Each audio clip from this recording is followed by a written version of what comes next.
Hai guys, sebelum nonton video ini, aku pastikan kalian harus subscribe dulu. Aku hitung ya, 1, 2, 3. Terima kasih banyak.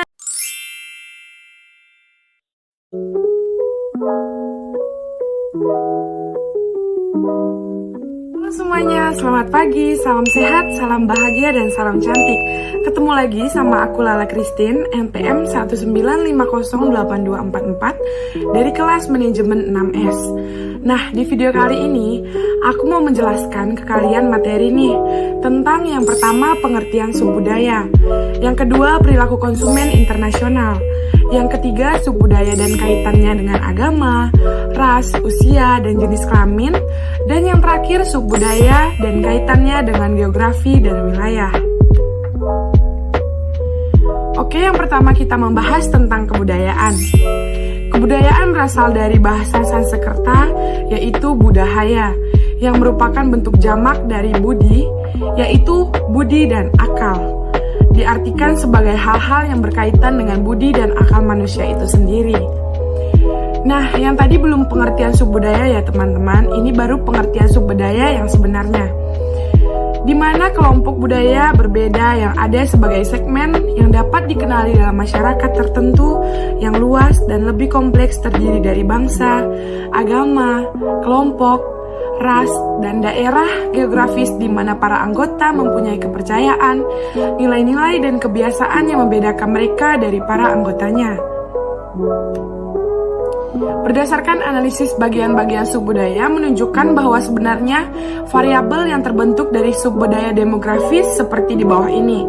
Yang pertama, subetis budaya. Diartikan sebagai kelompok orang mempunyai norma dan nilai spesifik yang sama. Nilai ini dapat terbentuk dari segi fisik, agama, geografis, atau faktor lainnya, namun tidak mutlak loh. Seperti membuka rumah padang di Jalan Gajah Mada Pontianak, yang dimana kita tahu sendiri bahwa di Jalan Gajah Mada Pontianak itu mayoritas penduduknya orang Chinese ya guys, itu mayoritas, udah pasti. Tetapi nekat untuk membuka rumah padang di daerah mayoritas orang Chinese tersebut.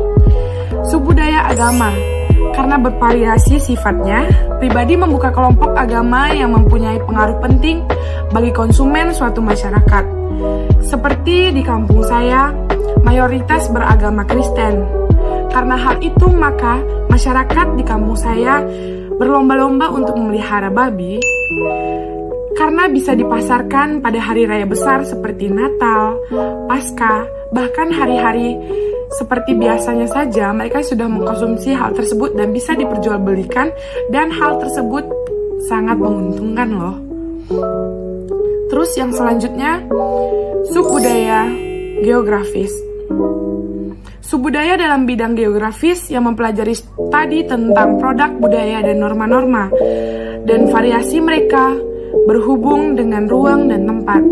Contohnya, kalau kita pergi ke perkampungan, jalannya kotor, becek, karena bekas hujan, licin, bahkan lumpur sekalipun kita nggak bisa nih menggunakan motor seperti Mio.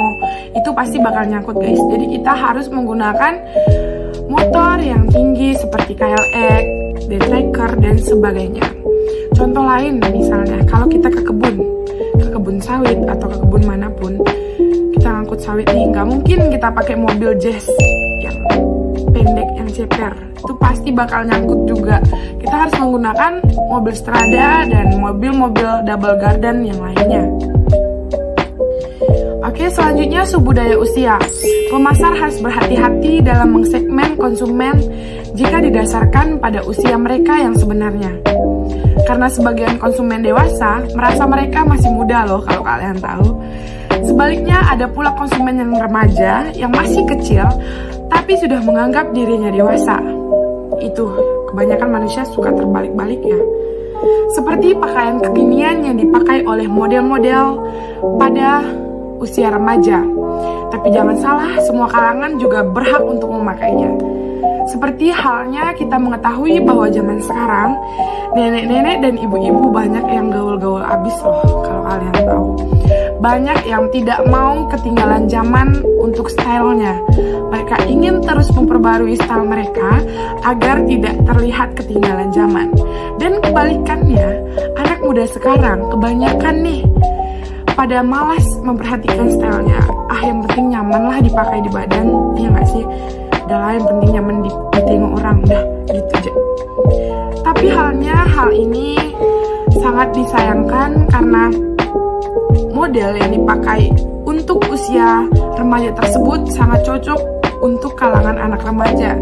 Tetapi tidak bisa dipungkiri juga, orang tua juga banyak yang mau loh pakai baju-baju kayak gitu. Jadi ya namanya juga ibu-ibu gaul, dan racun-racun outfit sekarang sudah merajalela di mana-mana. Jadi semua orang berhak menggunakan pakaian yang menurut mereka bagus mereka pakai, asalkan pede dan tidak merugikan orang lain. Terus yang kelima, subbudaya jenis kelamin. Kepemilikan produk dipandang oleh sebagian pria sebagai cara untuk mengungkapkan kekuasaan atas orang lain dan membedakan dirinya dari orang lain, sedangkan wanita sebaliknya cenderung menilai tinggi barang milik yang dapat memperkuat hubungan personal dan sosial, seperti pakaian Adidas untuk laki-laki dan This is April untuk wanita. Tapi jangan salah, karena dunia semakin maju, Indonesia semakin maju, maka banyak konten kreator membuat konten menggunakan pakaian wanita padahal dia itu pria loh sebenarnya. Hal itu bertujuan untuk menarik atau membuat lucu-lucuan dan menghibur para penonton agar tertarik sehingga terhibur, yang sedih menjadi bahagia melihat videonya karena lucu, yang lagi galau mungkin karena diputuskan pacarnya juga lupa seketika tentang masalah kegalauannya karena melihat lucu-lucuan tersebut. Karena kalau laki-laki pakai pakaian wanita pasti lucu dong. Dan ada nih juga make up perempuan ketika dipakai laki-laki dan dia menjadi cantik banget dari wanita. Aku tuh biasa nengok, kok ini cantik benar, aku jadi wanita merasa gagal gitu kan, kok lebih cantik dari aku ini. Tapi hal itu bertujuan untuk menarik perhatian penonton dan bertujuan untuk menghibur penonton sendiri. Jadi penonton yang nonton ya nggak usah galau-galau lah, kan galau lihat ini lucu, hilang galaunya. Terus yang keenam, subbudaya ras. Sekelompok penduduk suatu daerah yang mempunyai ciri-ciri keturunan tertentu yang tidak sama dengan penduduk daerah lainnya. Seperti contoh, makeover mengeluarkan foundation dengan berbagai bentuk shade. Ada yang warna sesuai dengan kulit wanita Indonesia, yaitu warna kulit sawo matang, warna putih, warna hitam manis, warna kuning langsat, bahkan warna gelap sekalipun dikeluarkan makeover untuk mengcover kulit-kulit wanita Indonesia yang cantik-cantik ini. Cantik, iya dong cantik. Jadi kita harus bangga sebagai orang Indonesia mempunyai berbagai jenis warna kulit, dan hal itu tidak mempermasalahkan, tidak ada masalahnya, karena ya itulah Indonesia, beragam-ragam tetapi tetap satu. Gimana guys, seru kan membahas tentang kebudayaan? Kita jadi banyak tahu tentang kebudayaan yang ada di Indonesia. Jadi pemikiran kita sedikit lebih maju tentang kebudayaan yang ada di Indonesia tersebut. Jadi aku rasa kalian gak bakal bosan dong dengar penjelasan ini. Apa bosan? Enggak dong kayaknya. Enggak kan? Oke, aman. Jadi kita boleh lanjut, semangat. Oke guys, kita harus semangat ya. Sekarang kita membahas tentang perilaku konsumen internasional. Amerika Serikat menganut budaya individualisme, yaitu individualisme itu sebagai negara yang mandiri, sedangkan Korea lebih mengarah kepada kolektif, di mana nilai ini adalah faktor kunci yang membedakan budaya dan konsumen diri yang berpengaruh besar pada individu. Tidak mengherankan jika konsumen dari budaya memiliki perbedaan nilai, berbeda pula reaksi mereka pada produk asing, iklan, dan sumber yang lebih disukai dari suatu informasi. Seperti contoh, konsumen dari negara yang lebih kolektif cenderung menjadi lebih suka meniru atau kata lain plagiat dan kurang inovatif dalam pembelian mereka dibandingkan dengan budaya individualisme tersendiri. Misalnya dalam tema yang diangkat seperti be yourself dan stand out mungkin lebih efektif di negara Amerika, tapi secara umum tidak di negara Korea. Sekarang kita beralih lagi nih ke pembahasan tentang subbudaya dan kaitannya dengan agama, ras, usia, jenis kelamin. Kita kenalan dulu ya guys dengan subbudaya itu. Ada yang tahu subbudaya itu apa? Tahu nggak kamu? Oke, kalau belum tahu aku jelasin. Itu merupakan sekelompok orang yang memiliki perilaku dan kepercayaan yang berbeda dengan kebudayaan induk mereka berdasarkan pengalaman dan situasi hidup yang mereka lalui. Sama halnya dengan agama, sekelompok orang memiliki agama yang berbeda-beda. Apalagi di Indonesia, banyak sekali ragam macam agama ya guys. Kalian tahu sendiri, bukan cuma 1-2, tetapi ada 6 agama. Kaitan subbudaya dengan ras seperti halnya, kita ketahui berbagai macam jenis ras yang ada di Indonesia, di mana ada sekelompok ras yang sudah tidak lagi memiliki pemikiran seperti ras-ras pada zaman dahulu. Pemikirannya sudah mulai maju sekarang. Kaitan subbudaya dengan usia. Usia ketika kita beranjak dewasa, maka pola pikir kita akan jauh lebih berubah dari yang dulu. Akan lebih maju, bisa memilih mana yang lebih baik, bisa menentukan ini arahnya kemana, bisa mengambil pendapat sendiri, dan menimbulkan perilaku yang berbeda antara usia muda dan usia yang sudah beranjak dewasa.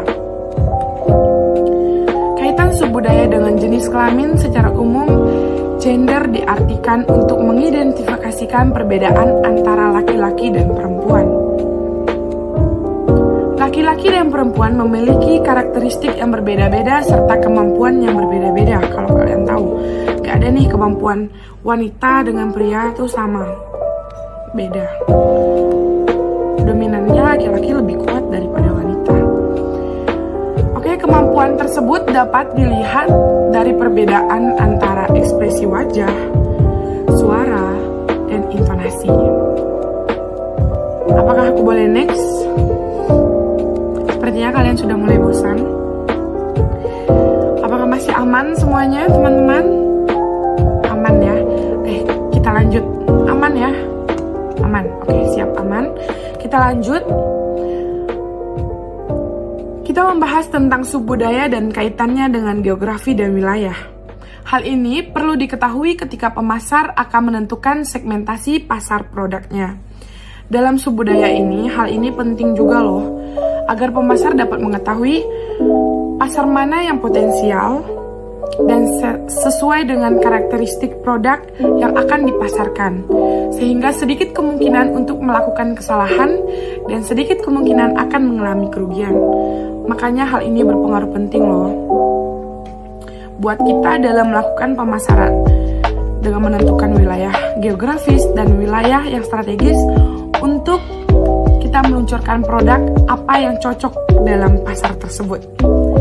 Oke guys, sekian presentasi dari saya, semoga bermanfaat. Salam sehat, salam bahagia, dan salam cantik dari saya Lala Christine. See you, bye-bye.